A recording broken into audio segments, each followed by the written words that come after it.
Suami saya meninggal tanggal 17 November 2018, tepat di hari ulang tahun saya. Kenapa Tuhan? Saya masih butuh dia, anak-anak saya masih kecil, anak-anak saya perlu biaya banyak. Kenapa Tuhan ambil suami saya? Papa itu selain ada wanita lain, ya kan, kehidupan Papa tuh Papa suka judi juga. Kita memutuskan kita nggak mau ngelihat Papa lagi gitu. Sahabat, bagaimana rasanya ketika masa depan tiba-tiba menjadi tanda tanya besar di dalam hidup? Segala rencana yang kamu sudah susun dengan matang tiba-tiba runtuh. Dan di tengah kebingungan itu kamu mulai mempertanyakan apa tujuan hidupmu. Bahkan membawamu ke dalam kekelaman yang begitu dalam. Sama seperti seorang ibu yang mengalami kebuntuan ketika ia kehilangan suami dan pekerjaannya. Bahkan ia harus membesarkan anak-anaknya sendirian. Penasaran dengan kisahnya? Mari kita saksikan bersama-sama.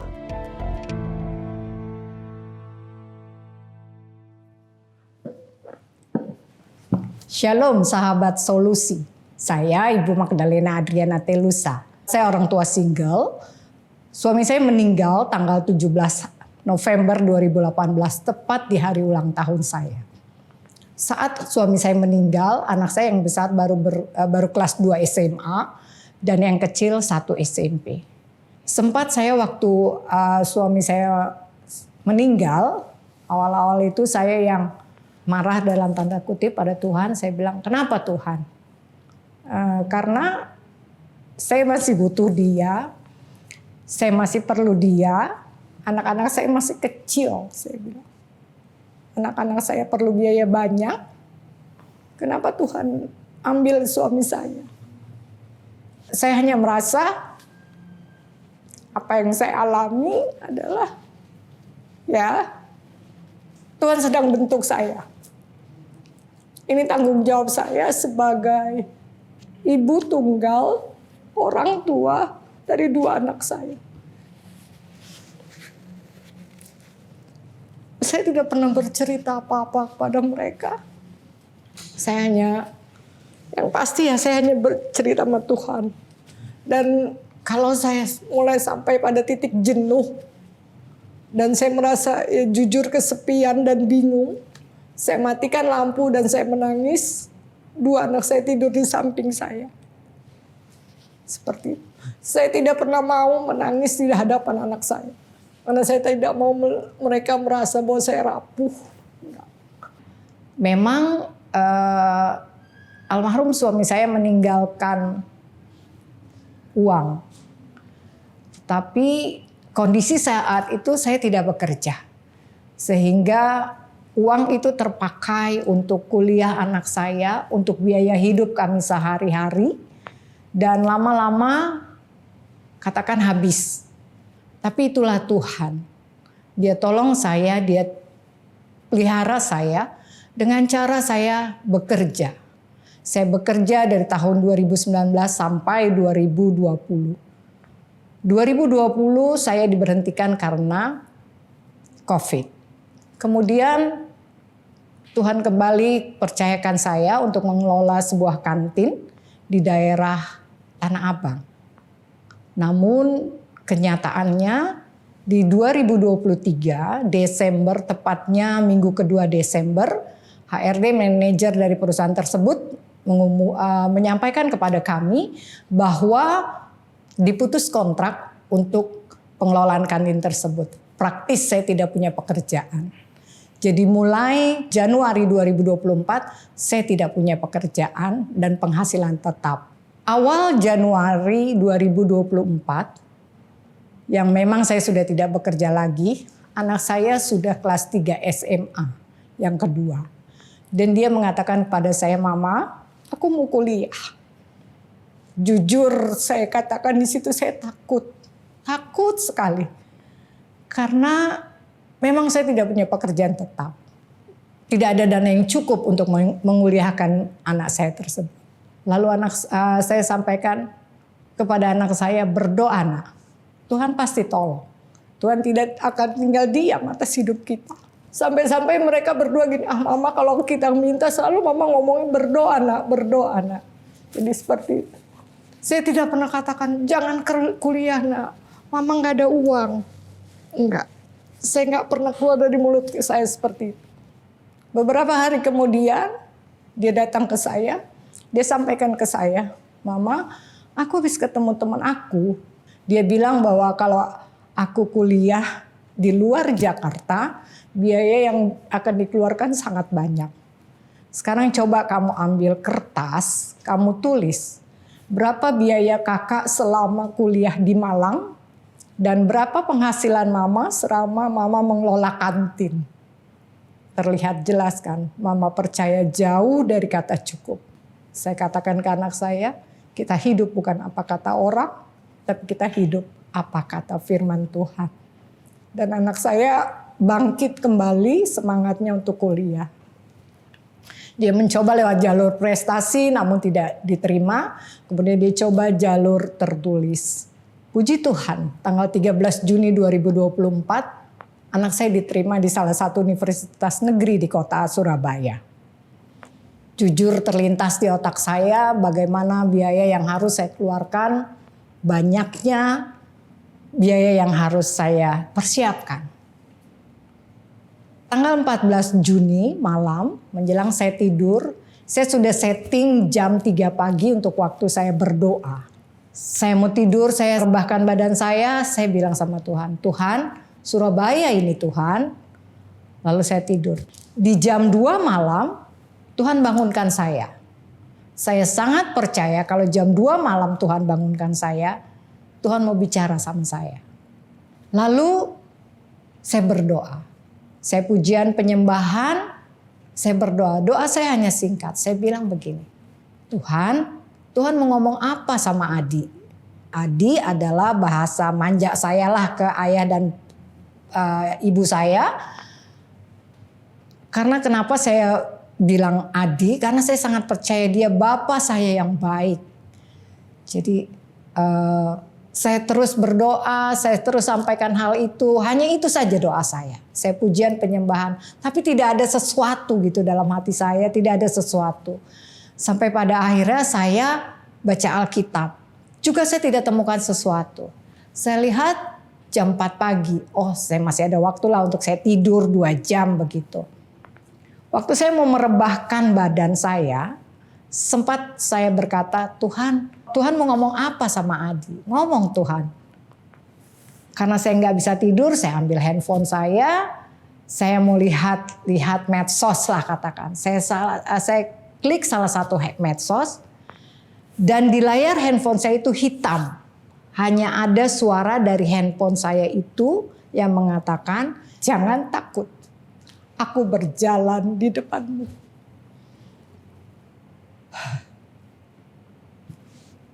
Ya,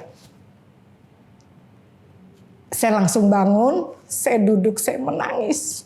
Saya bilang, ya Tuhan, Adi tidak takut. Adi tidak mau takut.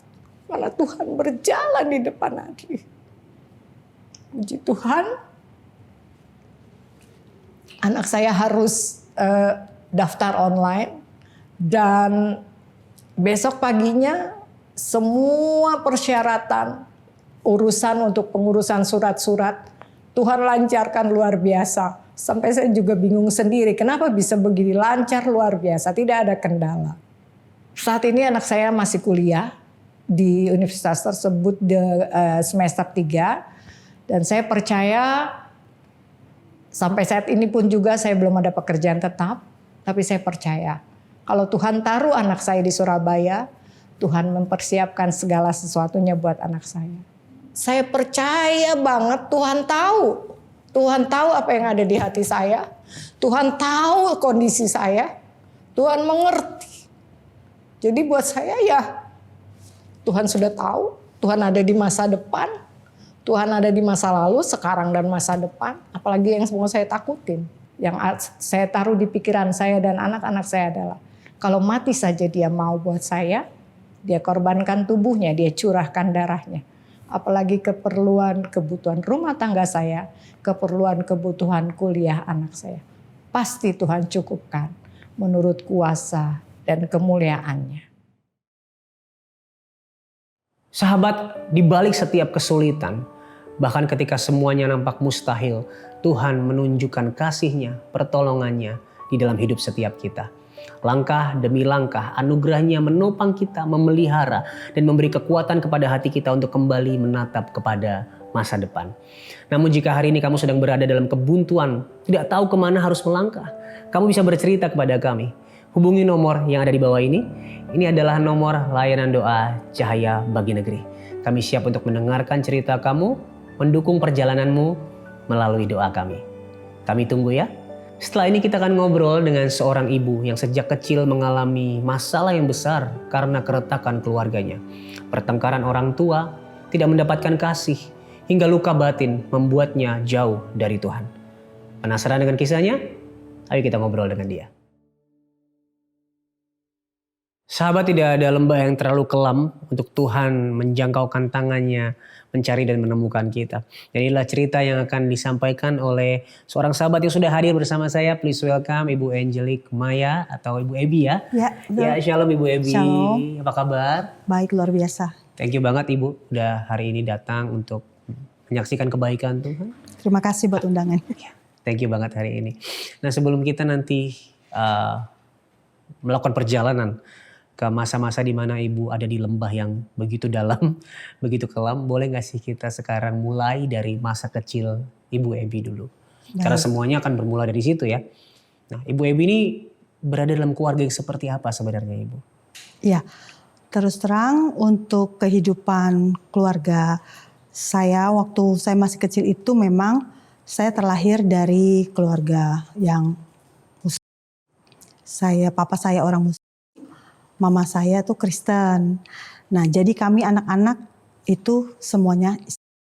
Nah, dengan kehidupan masa kecil yang memang kalau dilihat-lihat itu hubungan orang tua itu kurang harmonis ya. Jadi bisa dibilang masa kecil yang memang melihat papa mama ribut. Jadi sampai ada masa di mana tuh pokoknya perang mama papa itu sampai mama pingsan kalau nggak salah tuh, itu di titik di mana kita memutuskan kita nggak mau ngelihat papa lagi gitu. Jadi kami anak-anak itu memutuskan untuk keluar dari rumah bertiga tuh, kakak adik kita bertiga. Dan Ibu Ebi dengan kakak adik tinggal di kos itu ya? Kosan, iya, satu kamar. Nah, bagaimana Ibu Ebi dan adik kakak ini mencari penghasilan hari ini? Kita memiliki kehidupan yang bebas, yang istilahnya nggak ada yang ngelarang kita pergi-pergi ke dunia malam, ya kan, ke diskotik lah, zaman itu diskotik gitu kan. Kita pakai istilahnya, nah di situ itu seperti saya bilang, kakak saya ada punya teman yang baik. Nah, teman yang baik ini kita manggilnya itu papi, gitu loh. Sekarang lebih tua juga ya? Dibilang tua sih juga enggak ya, masih saat itu tuh mungkin umurnya masih 30-an kali. Oh, tapi lebih tua dari kalian gitu ya Ibu ya? Nah, orang ini kami tidak tahu ya, tapi kan memang itu lingkungan teman-teman kakak saya itu kan memang namanya di lingkungan dunia malam ya. Saya nggak tahu kalau dia itu adalah bandar apa segala macam. Cuman memang setelah saya tahu memang dia bandar gitu kan. Bandarnya jangkauannya juga bukan yang hanya Indonesia, sampai internasional gitu kan. Ya itulah papi angkat itulah yang mengangkat saya, adik saya, kakak saya di ini sama dia. Menjadi istilahnya disokong ya. Nah, si papi angkat ini kan yang memelihara, menopang, terus ya memberikan segala kebutuhan. Ada yang dia tuntut sebagai timbal balik gak itu? Enggak sih. Jadi memang dia, karena kita memang ini dia percaya sama kita.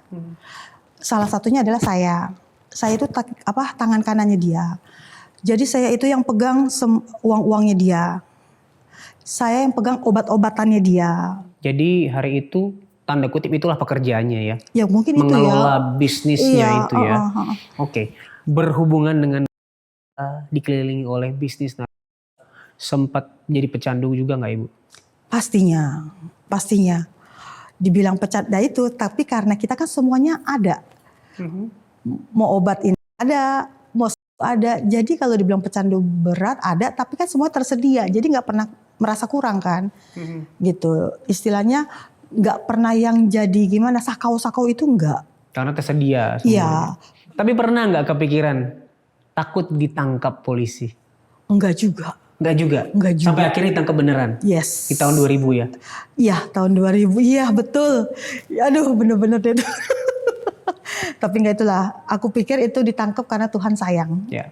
Ya kan? Walaupun aku belum kenal Tuhan Yesus ya. Pas papiku ditangkap polisi. Papiku ditangkap polisi duluan. Oh jadi papa angkatnya dulu ditangkap. Nah, jadi itu pergerakan barang di luar itu otomatis aku yang pegang kan. Mungkin aku pulang diikutin apa segala macam. Ya aku istilahnya udah dipantau lah. Ya itu. Karena papinya di dalam, pergerakan penjualan masih ada. Ya akhirnya Berarti aku ditangkap. ada kaki tangannya gitu Betul, ya. betul. Dan TO aku target operasi oleh Polri itu. Gitu. Ditangkapnya waktu Di kamar kos lagi tidur pagi-pagi, ya pagi-pagi lagi tidur, ditangkap, digerebek. mulai ada rasa takut itu waktu di mana? Sejujurnya ya, kayaknya kalau aku inget-inget ya, kayaknya aku nggak ada rasa takut waktu itu ya. Oke. Bukannya kayak gimana ya, karena gini, karena di dalam penjara pun, jujur Li ya, di dalam penjara pun aku masih make. Jadi aku pertama datang itu aku udah ditawarin. Aku baru masuk sel, aku ditawarin. Mau wow. Ya karena waktu itu kan masih ini kan, oh mau dong gitu kan. Aku baru masuk udah pakai gitu. Jadi aku nggak merasa takut atau nggak merasa gimana karena aku masih bisa pakai gitu. Kan kalau orang istilah pecandu, yang penting ada barang gitu. Ya kan. Nah, lu nggak akan merasa takut, lu nggak akan merasa susah hidup. Yang penting lu bisa pakai barang gitu. Nah itu. Jadi belum menyadari bahwa ya ini sebuah risiko atau sebuah konsekuensi dari nggak ya ada. udah gitu ya. Iya, udah nikmatin. Maksudnya ya udah kita udah ketangkep ya udah nikmatin aja gitu. Ya. Biar ini nggak jadi salah tangkap ya, bahwa ya ada konsekuensi tapi kita tetap bisa menikmati. Kita masuk ke dalam sebuah cerita bahwa Tuhan menangkap Ibu Ebi di dalam. Hari itu Ibu bagaimana akhirnya bisa mengikuti satu kegiatan ibadah dalam penjara, sedangkan Ibu mungkin di dalam kan berkata ya udah saya menjalani hidup sebagaimana mestinya, enjoy aja. Kok bisa kepikiran ikut ibadah hari itu? Iya, waktu itu jadi setelah dari itu biasanya kita akan setelah sidang kita akan dipindah ke lapas. Jadi itu kayak tempat singgah sementara. Kalau setelah mengikuti sidang jatuhi hukuman baru gitu di situ kita ke lapas wanitanya, yaitu di Tangerang. Jadi saya ingat waktu itu sipirnya bilang ini, Angelique, ayo dong, kamu nih ibadah sana ibadah gitu kan. Dia sangka saya Kristen. Iya bu, padahal kan saya waktu itu saya masih ya kan. Iya bu, gitu. Nah udah dengan berjalannya waktu mungkin akhirnya saya berpikir, ini saya gini terus mau ngapain ya? Maksudnya saya Islam saya nggak sholat, saya nggak bisa baca Al-Quran, saya nggak pernah ibadah secara Islam gitu kan. Tapi saya pengen loh datang ke Tuhan tuh yang memang saya ngerti bahasanya, saya ngerti apa yang saya omongin dan saya ngerti apa yang saya omongin ke Tuhan gitu loh. Nah akhirnya saya coba-coba lah datang ke ibadah yang Kristen. Dan waktu itu kan memang ada orang-orang yang melayani di gereja ya, penginjilan ke penjara ya. Udah itu saya ikut. Itu saya baru pertama kali ikut. Itu bener-bener, aduh, saya tuh kayak saya semuanya tuh kayak dikeluarin dari diri saya gitu loh. Baru nyanyi lagu aja tuh udah nangisnya sejadi-jadinya. Saya tuh orang yang paling nggak nangis ya. Jadi denger lagu begitu memuji Tuhan, menyembah Tuhan, itu tuh langsung nangisnya kayak apaan gitu kan. Dan memang kan setiap orang yang datang pelayanan ke situ kan mereka memang doa pelepasan, ada KKR, ada segala. Justru saya ikutin terus tuh doa KKR. Jadi tuh saya nunggu-nunggu nih kapan nih ibadah Kristen lagi gitu kan. Dan saya karena merasa kayak ringan gitu loh. Ketika saya mengikuti habis ibadah itu, kayak saya mengalami sesuatu yang kedamaian ya kan, terus sukacita dan ringan aja, kayak ringan gitu diri saya, tubuh saya tuh ringan gitu. Semuanya tuh kayaknya yang beban-beban itu istilahnya nggak ada gitu kan. Disitulah saya ketemu Tuhan Yesus. Jadi kalau saya ditanya di mana saya ketemu Tuhan Yesus, saya bilang saya ketemu di penjara. Dan saya tidak malu untuk mengakui saya ketemu di penjara. Karena orang yang kena narkoba itu cuma 2, kalau nggak mati gila. Ya, kalau nggak mati gila. Kalau saya sampai bisa ditangkap Tuhan, kalau saya sampai bisa ketemu Tuhan di penjara, itu anugerah. Ya, amin. Hari itu apa yang berubah dalam hidup Ibu ketika akhirnya memilih percaya kepada Yesus?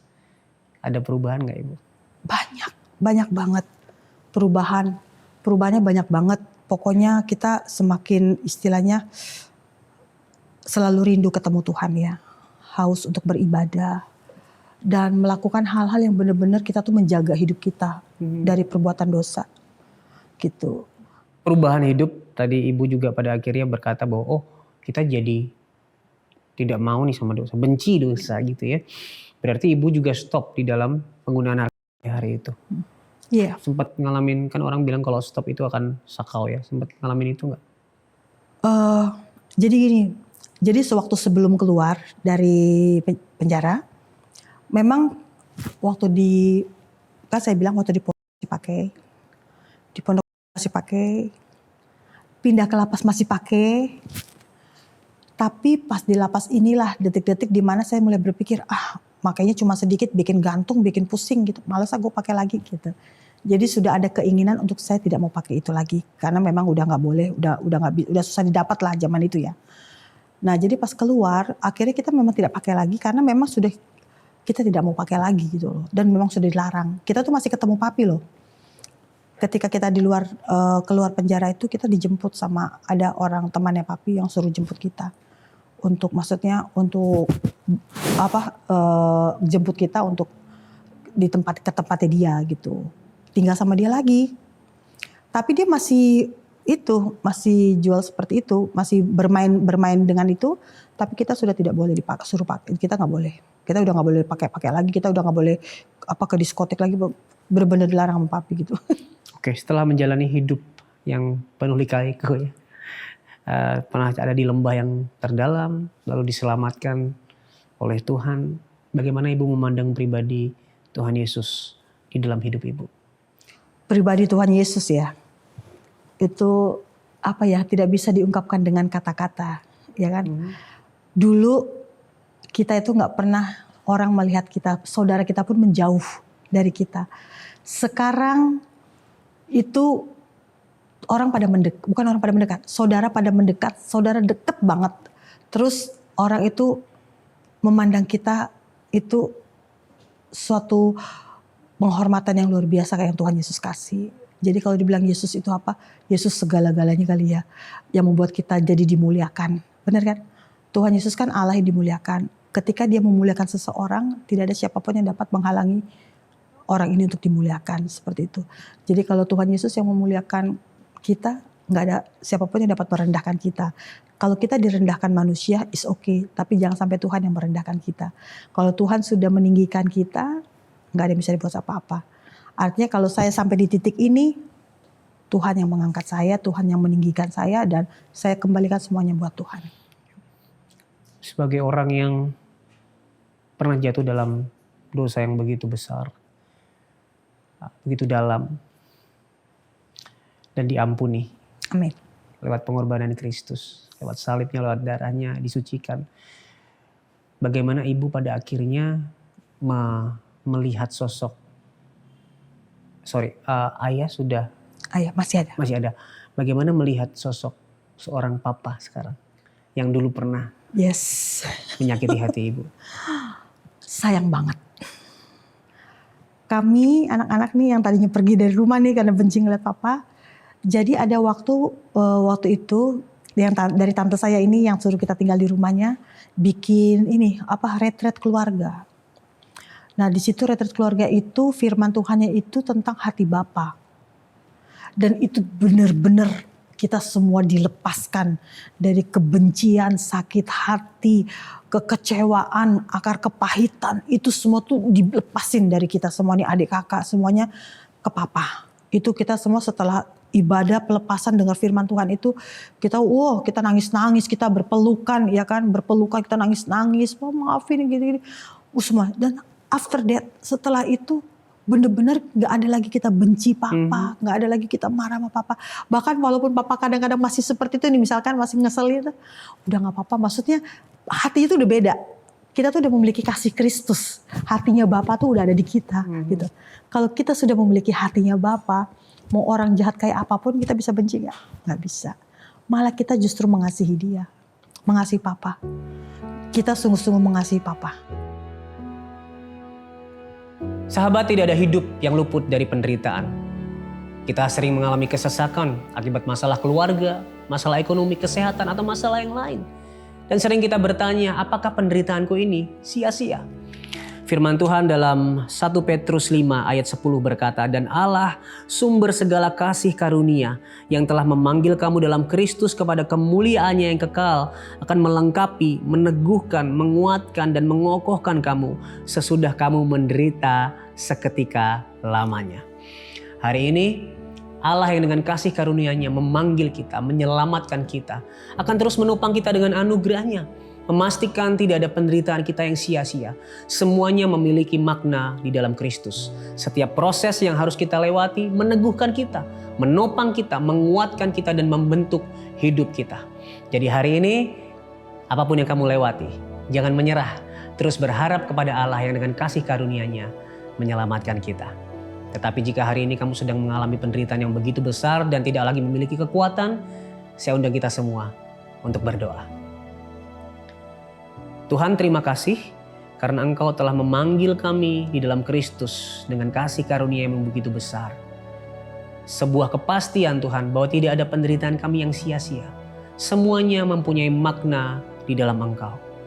Kami berdoa apapun yang sedang kami lewati hari ini, segala proses yang harus kami jalani, ingatkan kami bahwa itu semua membentuk kami, meneguhkan kami, menguatkan kami, mengokohkan iman kami, dan membentuk kami semakin serupa dengan Kristus. Berikan kami kekuatan, pengharapan, dan penghiburan yang sejati dalam melewati ini semua. Kami percaya bersama dengan Engkau, kami mampu melangkah selangkah demi selangkah. Terima kasih Tuhan, di dalam nama Yesus Kristus kami sudah berdoa dan mengucap syukur. Amin. Dan jika hari ini kamu sedang mengalami penderitaan yang begitu berat, dan kamu rindu untuk ditemani, didoakan, ditopang, kamu bisa menghubungi nomor yang ada di bawah ini. Ini adalah nomor layanan doa Cahaya Bagi Negeri. Kami siap untuk mendengarkan cerita kamu dan mendukung kamu di dalam doa. Jangan lewati ini sendirian. Ada kami yang siap menemani. Melalui tayangan ini kami melihat banyak orang yang diberkati oleh kesaksian maupun cerita hidup dari setiap sahabat yang ada. Jangan biarkan berkatnya berhenti di kamu. Kamu bisa menjadi bagian dari tayangan ini dengan cara scan QR Code yang ada di layar kamu. Kami percaya setiap kontribusimu bisa menjadi berkat bagi banyak orang. Membuat semakin banyak orang mendengar tentang kebaikan Tuhan di dalam hidup mereka. Terima kasih sudah menyaksikan tayangan ini. Sampai ketemu di episode selanjutnya. Ingat, Tuhan Yesus sangat mengasihimu. Dan apapun permasalahanmu, di dalam Tuhan pasti ada solusi.